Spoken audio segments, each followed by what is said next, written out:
A question that might be easy when you first hear it, but has a lot of depth to it. Is shaming other people a good thing or a bad thing? My answer is both, which is a cop-out, but it's both. We talk a lot about on our podcast about not shaming other people for things that aren't their choice, not shaming them for diseases or their food choices or their life choices. We don't find shame as a good productive thing in our society. However, I think there is a place for shame when someone is truly outside of the acceptable behavior. So we got a comment from one of our Australian viewers that said in Australia, they have public shaming of pedophiles. And I can't say that I'm against that. So I want to talk about this. Okay.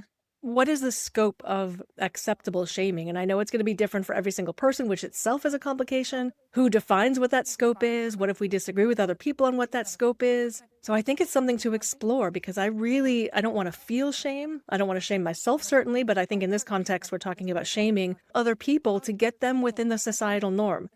But the societal norm might not be right. Okay. Well, that's a whole nother complication. All right. So let's start with places like let's look at a couple of the extremes, the places where we absolutely do not think it's appropriate to shame, and maybe some extremes like shaming pedophilia in public might be a place where shame is probably okay. And then let's work our way in and see where we get to. Let's do that. And then we could set aside the conversation on who makes those boundaries. But I think between the two of us, we're pretty mainstream people. So maybe we can come up with that middle ground. Yes. Oh, I hadn't thought about the question of who sets the boundaries. For the first half of this conversation, you and I set the boundaries. How about that? Okay, How about let's that for talk bold? about our boundaries. Let's do that. Because ultimately that's what people believe and then come to collectively agree upon. So Well, let's talk about the easy ones. You don't shame someone for a disability. Super easy. Yeah. What else you got? For their weight, For what they're wearing, for their color, their gender, who they love as adults. Yep. Neurodivergence. Choice of job. Okay, let's talk about that. Let's talk about that because I think the choice of job could be an interesting middle ground. I don't really struggle with stripping because I'm just you do you. I will support whatever decision you need to make. But I'm thinking if it were someone like my daughter, I would have a different conversation with her about it. And so I went deep into this one, and I don't want to get into the details of whether stripping is okay or not okay for a young woman. But I came to the conclusion in my mind that I would not, I know neither way I would shame a person who's stripping or my daughter if she ended up stripping. I would have a conversation with her about the harm she's doing by perpetuating patriarchal views of women as objects. Okay. So my biggest problem, I think, with something like the stripping world is that it is fraught with the potential for abuse. That exactly. But does that require shaming, or is it more of an intellectual conversation about safety and patriarchy? So I would reserve the shame for the men who are doing the abusing, not for the women who have found a way to make some money. Okay. I mean, but you're right. I think so. I would draw a line for me. I would not shame a person for that job choice. And at the same time, I would want to have conversations about bolstering the patriarchy. And I don't think that would, because it is problematic, but that's not a it would definitely not be one that I would put on the deserving of public shame.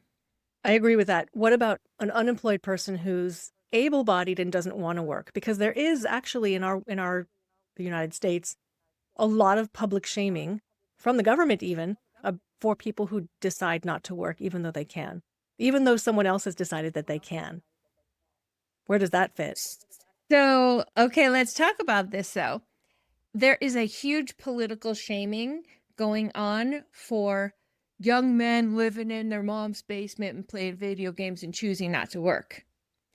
There is at the same time the opposite of shaming for women who are choosing to stay home from the right. Women who are choosing to stay home are being uplifted, not shamed. But I would say the flip side, that on the left, people are definitely shaming women who choose not to work. I don't think that people on the left are shaming the choice not to work, because we're all about choice. If you want to do that life, then go do that life. The problem that I have with the tradwife lifestyle is, again, it's fraught with the potential for abuse. And it makes women so incredibly vulnerable because they're not giving themselves a lifeline to get out if they need to, or if they get kicked out, and then what? So that's the part of that lifestyle that I don't appreciate. But I think if it's a lifestyle that both partners want and both partners are respectful and non-abusive, then, and it's working for everybody, then I'm all for it, because choice, you get to May choose. I point out, please, that you are approaching this with discourse on the pros and cons of lifestyle choices. You are in no way even hinting towards shaming someone for their choice. So Yeah. whether or not you agree with it or not, whether you see a lifestyle is fraught with difficulty, that's completely separate from the fact that you would choose to shame them for the decision that they make. I also think that Oh yeah, I know what. I think that you're talking about two different situations, not the different side of the same coin. When you're talking about a young man who's living in his parents' basement without a job, without a family, without a wife, that's not the same thing as a woman who decides to be a trad wife, because she's married. She's then contributing to the birth rate and all of this. So I think it's not two sides of the same coin is what I'm trying to say. So I think there is public shaming of women who live on their own with their cats who decide not to get married and not be birth factories. I don't think that women who choose to be single should be shamed for that, nor do I think that men who choose to be single should be shamed for that So either. already yours and my envelope for what is appropriate shaming has already gotten a lot smaller than what the US government is now thinking is shameable or deserves shaming. Okay, so that's worthy of a conversation. What the government does to shame people and what people do to shame people are often vastly different things, because they're vastly different purposes. When the government shames people, it's to shape behaviors that contribute towards capitalism and make the billionaire class even richer. You're drawing a distinction between institutionalized shaming and person-to-person shaming, but I think it's a spectrum because even people belong to some ideologies that could be institutionalized shaming, like capitalism. Like if I decide not to go to work, and I won't work for myself right now, but if I were at a corporation years ago and I just decided I wouldn't go to work anymore, my teammates would shame me for not going to work. Like, you owe us this, you're not doing your job, you're not pulling your weight. But that's them individually shaming me on behalf of the institution that feeds capitalism, that's fed by capitalism. Okay, so maybe it's not the institution of the government that's the problem, it's the institution of capitalism that's the Sure. problem, and government and people and workplaces are all contributors to really bad I shaming. would broaden that to institutions in general are probably a major source of public shaming that probably happens on the person-to-person level because that's who we talk to. But I feel like this is related to what we were talking about before about systems theory. And in a dysfunctional system, the piece that goes outside of that and tries to become healthy, the ones in the dysfunctional system will take down that healthy piece of it.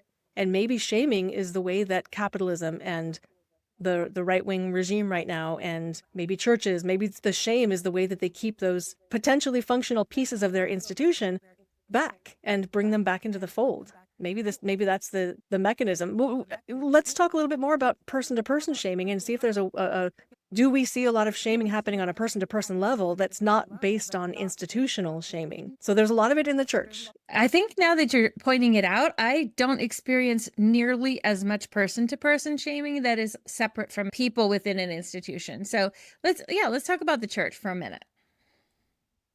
My Lord, The I got so church, much shame from church. So much shame. that's an incredibly powerful tool to shape behavior. This is one of the problems that I have with church, with religion, with organized religion, is its unapologetic use of shame to shape behavior. And I guess in the mainstream churches, I mean, in much more high control religions, the purpose is to get you to stay in, and you can't. The shame prevents you from leaving. I'm wondering, what is the purpose of shaming for the less high control religions? I mean, I think maybe it is also just an effort to get people to stay in. I think it could be broader than that. Of course, to stay in because you want to be part of that fold, but I think it's modulating behavior that is good for that institution.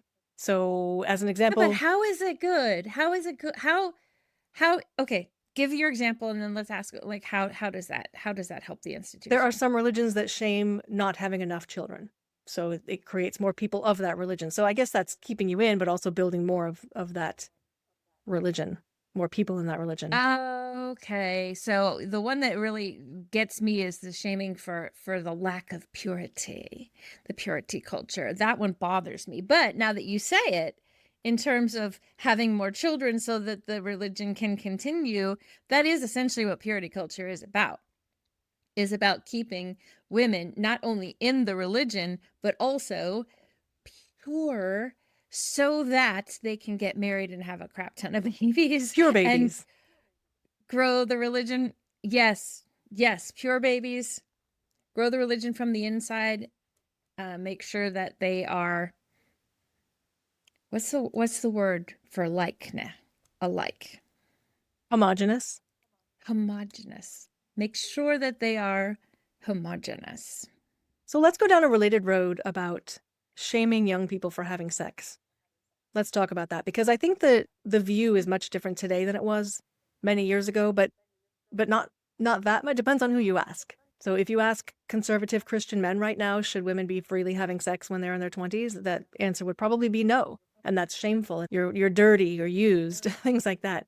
Yeah. But in my world right now, sex is a healthy thing that people can do. And I can't imagine a reason to shame people for that unless all I look for is psychological safety. Without psychological safety, it's shameful. With it, it's normal life. Okay, so let's talk just briefly about the perspective on women having sex outside of marriage from the manosphere world. Mm-hmm. Their perspective is that the more sex men have, the higher the status, and the more sex women have, the lower the status. Right. They have like the craziest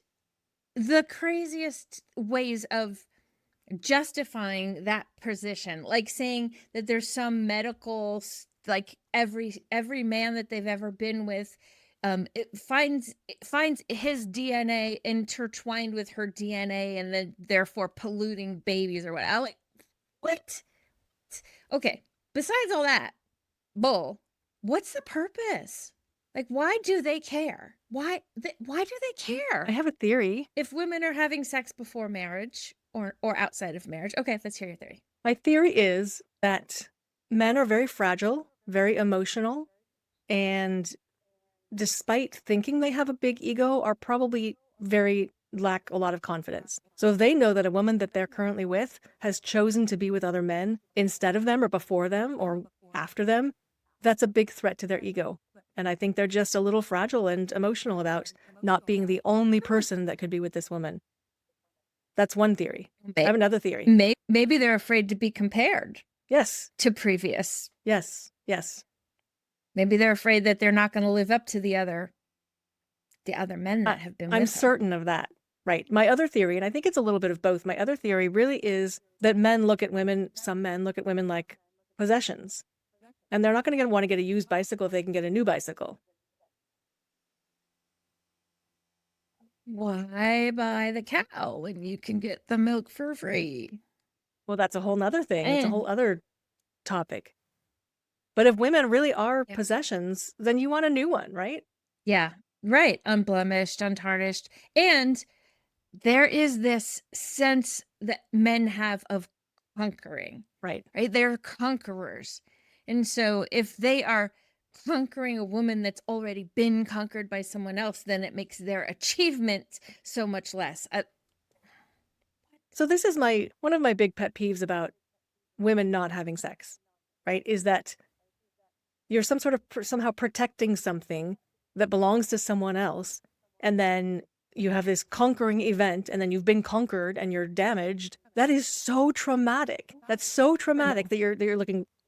something that's going to happen in your life that's so incredibly traumatic that you're going to be conquered. Why would any woman ever give up her virginity if that's the sense you're going to get, is that you've been conquered and now you're damaged? I think that rhetoric is just incredibly emotionally abusive to girls and women, adult women. Well, and not only that, but then you're trying to spin the sex as this horrible, awful thing for you because you've been conquered and damaged. But if you did that once after an I do, now sex is like the most amazing thing ever. And it's the best gift that you can give your partner. And how do you reconcile that growing up your entire life believing that sex is going to damage and conquer you? But then you're also supposed to really want to have sex with your partner, with your husband when you get married, and not feel some kind of way about that. And it's an obligation. Even if you're not excited about it, all of a sudden, as you flip a switch because you've said I do, you still are obliged. You're not, Kate. You're not. We've covered this before. But right, that's a big flip to switch. That's a big switch. Yes. That's a big flip to switch. From all of a sudden you have to protect this thing until you have to give it every single time it's warranted, every time it's asked for. That's such a mixed message. No wonder that messes up women's thinking. Yeah. And it's based on purity culture, which is a shame-based mechanism. Yeah. Okay. So since we're talking about shame, and I'm realizing as we're talking that most of the shame that I have seen that has been targeted or used purposefully for a behavior shift ultimately comes back down to sex and sexuality. Because the one place that I would agree with a public shaming is the shaming of pedophilia, which is a sex-based violence. It's not sexuality. It's a sex-based violence. I think that's the worst of the violence, but I think any kind of violence can be shamed. I really don't have a problem with that. Self-defense, perhaps not. But any kind of unwarranted, I don't know what word I'm looking for, any kind of violence that is initiated without provocation is completely shameable.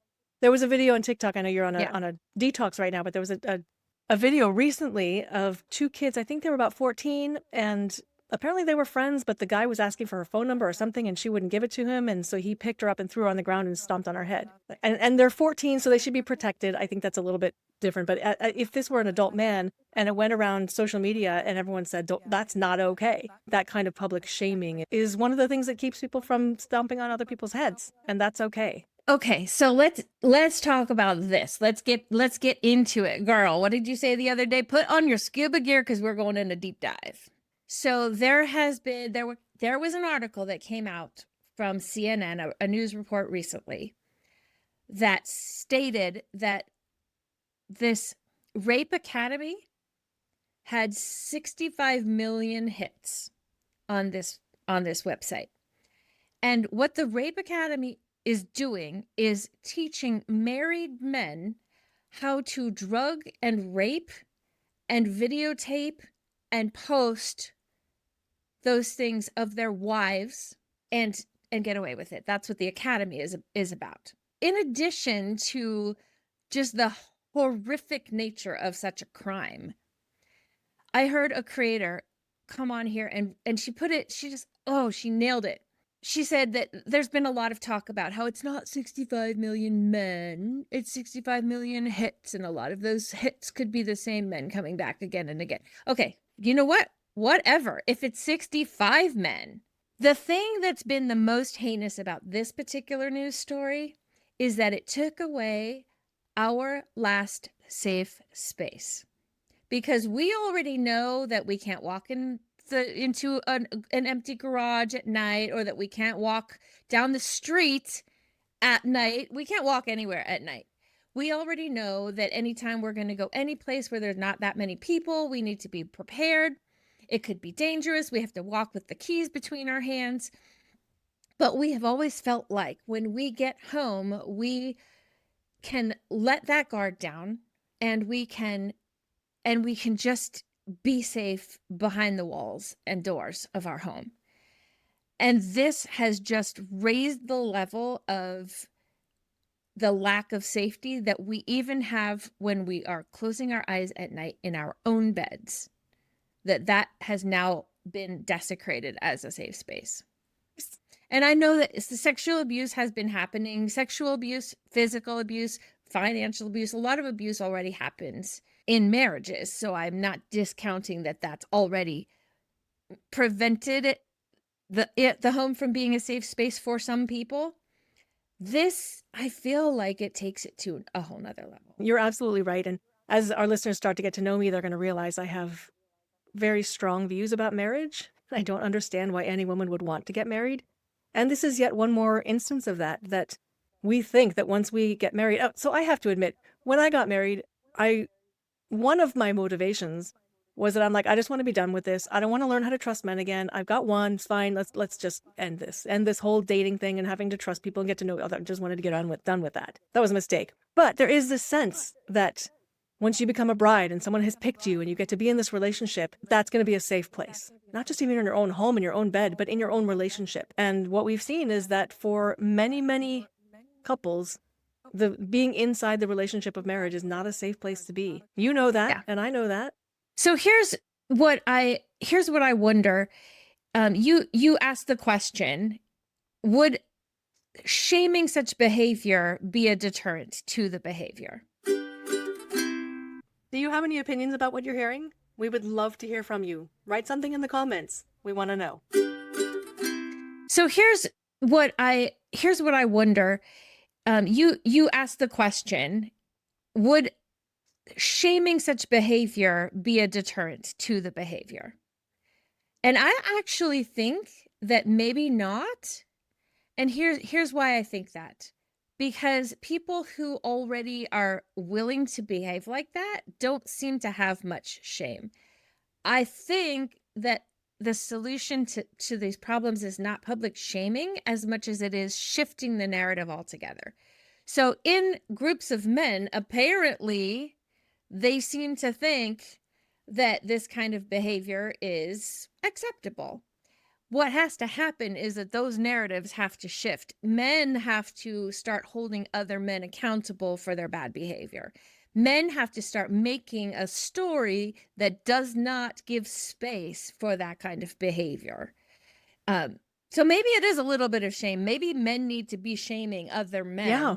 Maybe that's a problem right there, is that I'm a woman trying to imagine that me shaming is going to have any kind of effect on anybody. And I don't shame other women.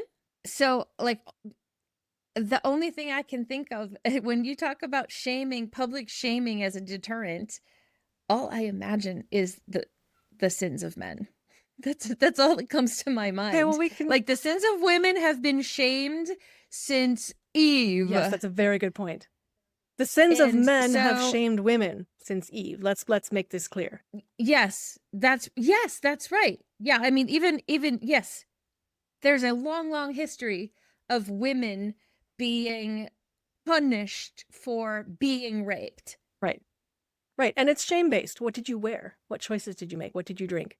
Right. So I can see men shaming other men, and I don't mean in a browbeating way, but just pointing out how bad the behavior is. I think that's a very important tool that we need to start talking about. So you're in a bar and a guy starts behaving badly with a woman, and someone else comes up and says, "Excuse me, what are you doing?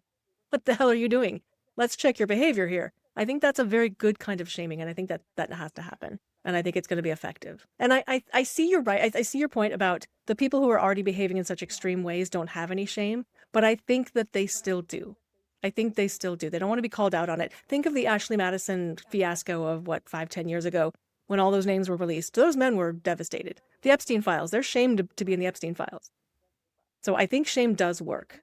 When you are talking about the Ashley Madison fiasco, and if you don't know what we're talking about, Ashley Madison is maybe? I hope I not. think still is. I hope not. I think still is. It's a website where married people can go to hook up with other married people. And the philosophy of it is, if you're married and I'm married and we have sex, then we both have a lot to lose if this comes out. So there's this kind of like secrecy protection about these affairs. Shortly after they became really popular, there was a leak, and all of those names of the people who were participating in the Ashley Madison website were leaked. But here's my point. I I don't think that the shame of the behavior is a deterrent. And I don't think that they were ashamed of the behavior. They were ashamed that they got caught. Their shame was in the finding out, not in the acting. But does it matter in the deterring the behavior? Well, I think it does in the sense that they're only going to be deterred by the shame if they think there's a possibility of getting found out.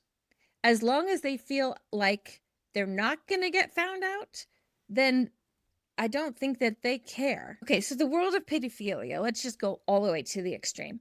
If those men and a few women thought that the behavior itself was despicable, they wouldn't engage in the despicable behavior.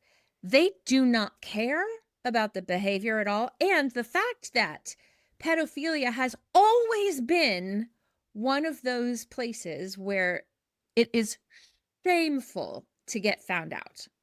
Shameful. So it's not something that we have to create or develop. It's already shameful to be a pedophile, and yet that shame has not deterred these men from doing this. The thing that's a deterrent is the shame of getting caught. So I don't know that we're ever going to change sick behavior, like not being ashamed of abusing children. But I think the shame, once their name is out there, I think that's effective. I think we can't just say, oh, no, it's okay. I think there has to be that reaction, Right. that shame, that, okay, we're going to publish your name. And even if that's the deterrent and not the actual act is a deterrent, that doesn't bother me. We're not going to change that. Yeah, so I think that the issue for me is less about the shaming and more about the consequences.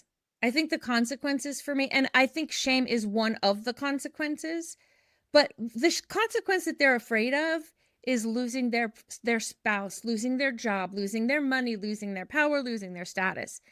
That's what they're afraid of. So I feel like the consequences of having been shamed are more a more effective deterrent than just the shame itself. Oh, Because they yeah, don't of course. clearly don't have shame. Of course. I'm not going to go in a closet and say, you bad person. Of course, it's got to be public, right? This is the idea of public, because then you are going to lose your relationships. You are going to lose your status, potentially your job.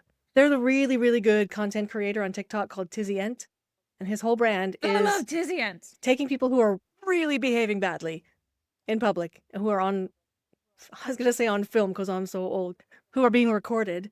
And he posts them and he says, here's the face. Let's find out who this person is and publicly shame them. And of course, that's not what he's saying, but that's what the consequence is. Let's call the police about it. Let's make sure that people know that this is the person who's behaving so badly.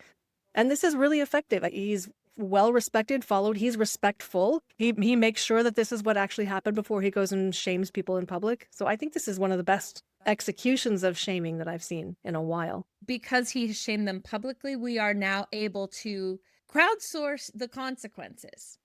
Because now we've got a bazillion eyes looking for these people. So I don't know that the shame itself is what makes Tizzy's website so effective, but it sure is damn satisfying. But beyond being to satisfying, see their faces being shamed in public. Beyond being satisfying, though, I think the shame, you're right, that's not an end to itself. Shaming alone is not going to do anything, but it is going to open up that door to the consequences of that behavior. And that's what you're saying is the potential deterrent to doing it again or to regret that you've done it in the first place is the consequences of that behavior. But I think it starts with a public shaming. We're not going to have someone, oh, we don't know what they did. Don't tell anyone, but they're going to lose their job. I don't think it works like that. I think it has to start with this public shaming. And I think maybe there's a connotation around the word shame that I really want to get rid of because I don't like feeling shame. You don't like feeling shame. It's been used to oppress women for so long. So that's not what I'm talking about. I'm talking about exposure and holding your behavior up to yourself and to people who are around you and being affected by your behavior. And if we want to call that shaming, public shaming, that's the closest I can come to it. But that's really what it is exposing your behavior to other people who can then make decisions about whether they want to be in a relationship with you or not. Your employer, your wife, your dog. Yeah, now that you say it that way, I think that there is definitely a place for public shaming in the string of consequences.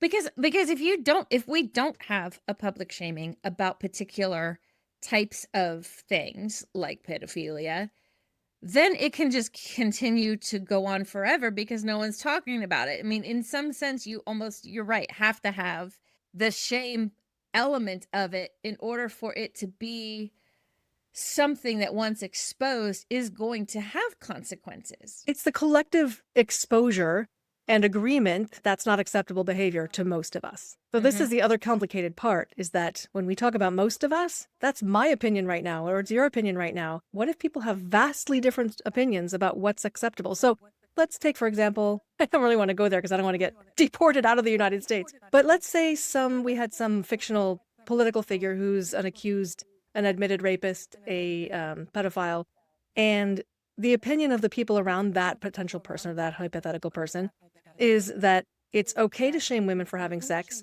It's not okay to shame men for pedophilia. That's a completely different envelope than I would have or that my collective community would have.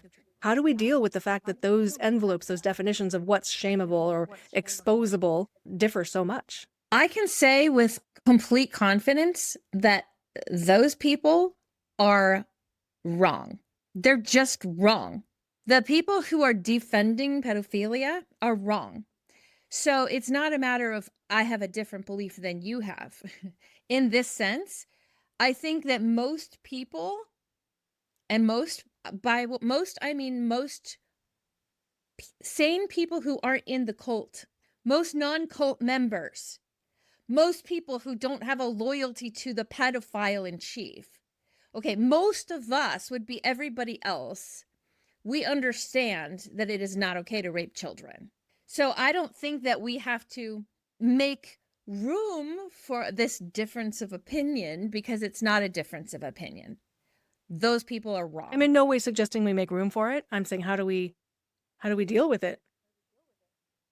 I think, well, see, now you're talking a whole, Okay, then, yeah, that's how a do you whole, get yeah, those that's a people whole out of the thing. cults? Is it like a whole nother Okay, conversation? let's go this way. Let's go this way instead. So this brings us back to the institutionalized shaming, because I would say that a lot of the institutionalized shaming is inappropriate.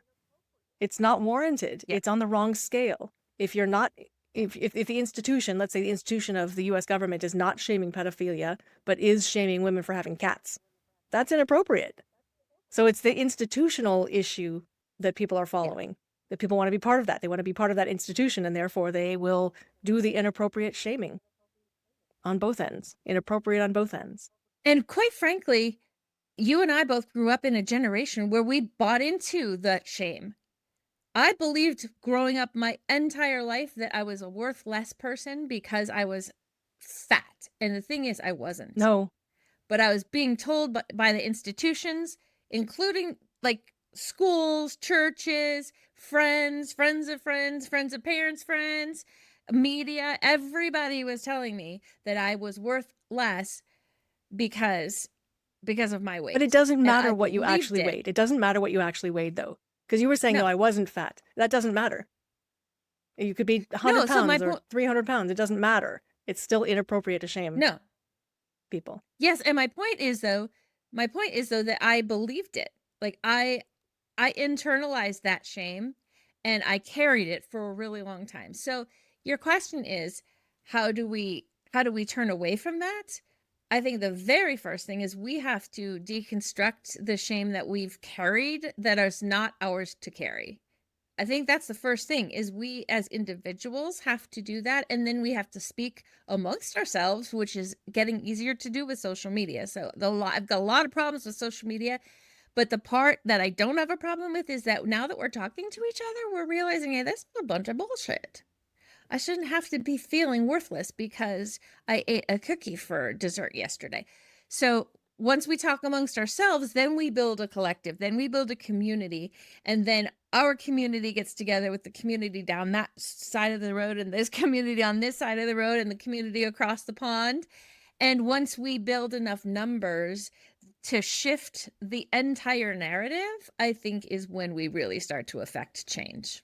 So that collective that you're talking about, growing the smaller, bigger and bigger groups getting together, that really is twofold. The goal is twofold. One is to shed the inappropriate shame that institutions have put onto us, but two, to collectively shame people who genuinely are outside of the realm of appropriate behavior. Expose, whatever, expose and be very clear with us and with the person doing the behavior that that's not acceptable behavior. So a few years back, Victoria's Secret got into a lot of trouble because women who were bigger sizes were begging for Victoria's Secret to offer bigger sizes. And the response that they got back is, we're a very niche market. We are specifically targeting beautiful women. I remember that. Oops. Obviously, the implication being that women who are heavier aren't beautiful. And so they were trying to use shame as a way of excluding. And when you exclude, that makes the inclusivity feel more powerful. But here's what happened. There was a young musician named Jax who wrote a song about Victoria's Secret and then shot a music video with the song, calling them out for their shame. And she videotaped it in front of a Victoria's Secret store. And essentially what she did was she flipped the script. So she brought shame to the shame that they were trying, and it completely deflated their entire shame argument. Like they couldn't use that anymore because the women stood up and said, "Yeah, we're not buying it. It's effective Like, public fuck shaming. you." This is exactly what I'm talking about. It's It was exposing them effective public for shaming. hypocrisy and And it was brilliant. That's why I think social media can be helpful, but also that's where our collective, like we come together as a group. If she had written a song like this in 1963, it would have just been like, oh, one of those snappy, sharp songs that everybody forgot about 5 minutes later. But it was so timely because women are sick to death of it. We're sick of it. And so she happened to strike a chord at a time when women are ripe for that community. And for being willing to publicly shame the shamer. I have a deep thought sinking into my soul right now. And that is that lots has changed since we were kids, for sure. And I think one of the biggest things that have changed that I really didn't even notice until right now that we're talking about this is our ability to expose and shame, because there was so much shame put on us to not expose the things that have gone wrong in our lives. I have an STD. No, don't talk about that, right? But some guy gave it to you, didn't tell you about it, whatever. So there's so many things that we were shamed out of admitting that we had marital rape. We were shamed out of exposing what was happening to us. And right now, it's a new era where I don't know whether it was the MeToo movement or just Gen Z getting their asses out there and doing the right thing, but it's so much more acceptable now to shame the person doing the bad behavior and not put that shame on ourselves for experiencing that bad behavior. Yes, well said. I think you're spot on. Try to clip that up. Yeah, no, I was going to say men too, but I don't give a fuck what the men are feeling in this But I think moment. it's deeper than that. I never recognized as a child that those things I was ashamed of were not my fault. I was often the victim of that thing, not the one to be shamed for it. You remember there used to be this trope that the only women who made it in Hollywood and in media, television, it was because they slept their way to the top. Now we know what happened was they got raped all the way to the top. Nobody ever asked the question, why can't women rise without men having to have sex with them? Without men demanding sex? That's the more important question. I mean, it's all important. Yes. One piece that's important is quit blaming the victim. But yeah, then the other piece is why is it always on the responsibility always placed on women to curb the bad behavior of men or hide the bad behavior of men? That conversation won't be over in our lifetime. But something has changed. It has changed. I feel like today's women are more willing to expose bad behavior because they're aware that it's bad behavior and because there's not quite as much shame put on the victim these days. People are trying.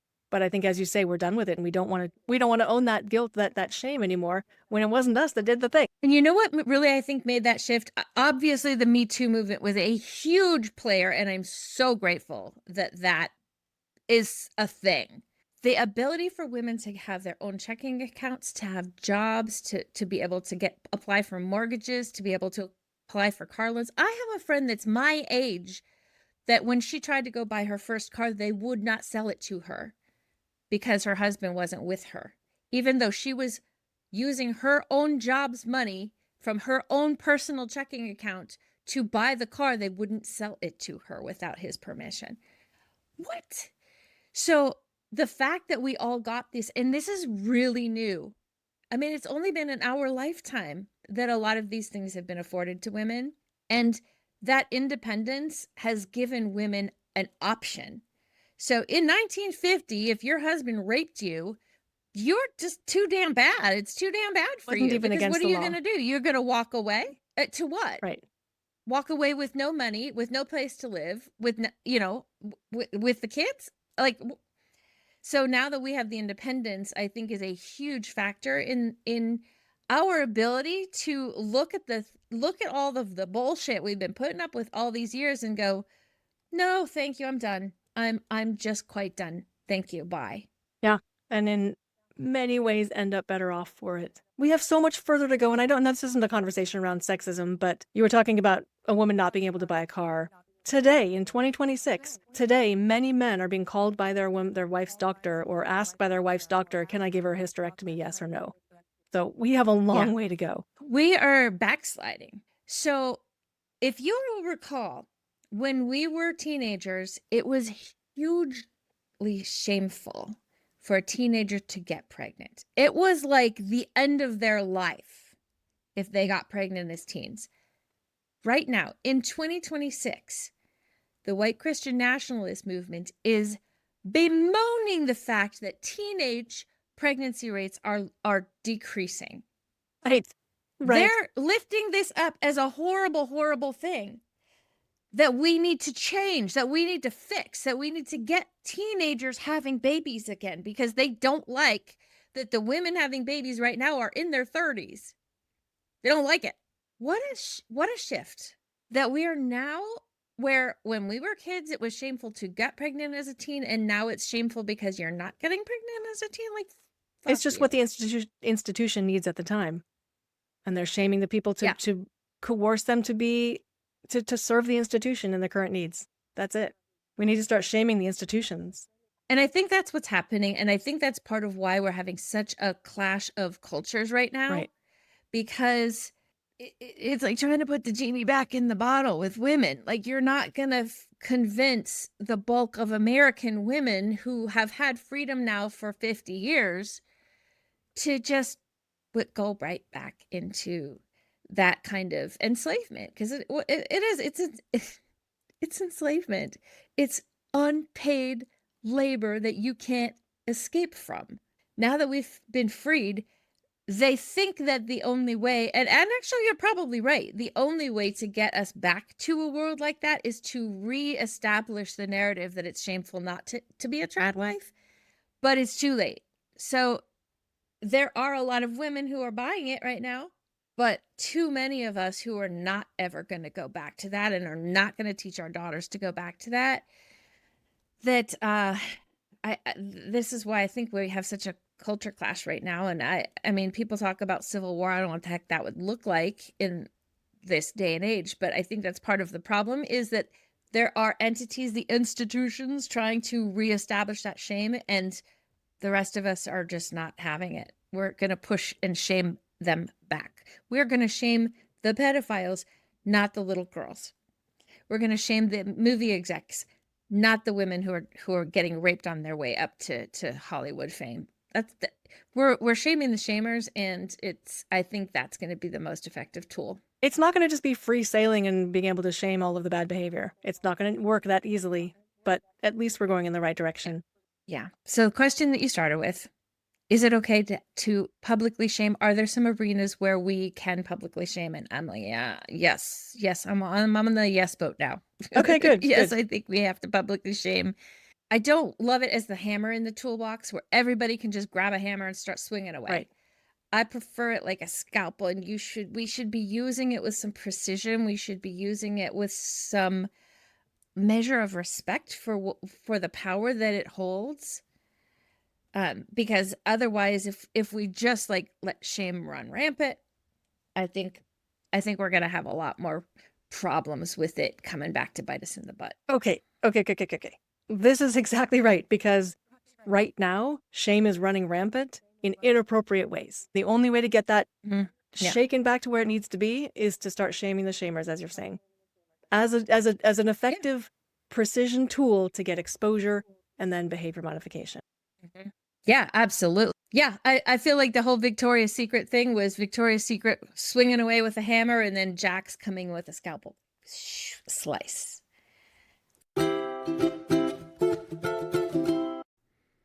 Coming soon on Super Random Things with those sisters. In my life, I've found it very easy to be cynical about love. And I'm a scientist. I'm a neuroscientist, so I study the brain. And one of the fundamental things I believe about the world is that just about everything is explainable by biochemical reactions in the brain. So many times in my life and where I am right now, I put love in the category of a biochemical reaction in the brain. However, I don't think that in any way decreases the awe of love. Okay, yes, let's get into it. So, a couple weeks ago, I was having a similar thought. And the thought really was, well, what is love? Because you and I frequently have conversations about spirituality and science, because I'm a very spiritual person, intuition driven, and you're a very scientific, logical driven person. When I thought about love, I thought, well, where do we put that in the categories? Because I know that it can be explained by science, the feeling, but also, can it? Part of the reason I wonder whether it can be explained by science is because I don't even think that we have a solid grasp on what it is. We haven't defined it as a society. Like in the United States, we have one word for it, which is love. And that covers everything that has to do with any kind of intimate emotion towards a person. In other cultures, there are multiple words for different kinds of love. So I don't know how we even explain it if we can't even define it. I totally agree. And my contention was that science has the capability of explaining it, not that we have already explained it. But let's break it down. Let's go into the types of love that we call love, right? Hey, Asma, do you like your mom's content? I do. Do you like it, Kiwi? I really do. I like my mom's content. It's amazing. Hey, you can subscribe, please. Like and subscribe.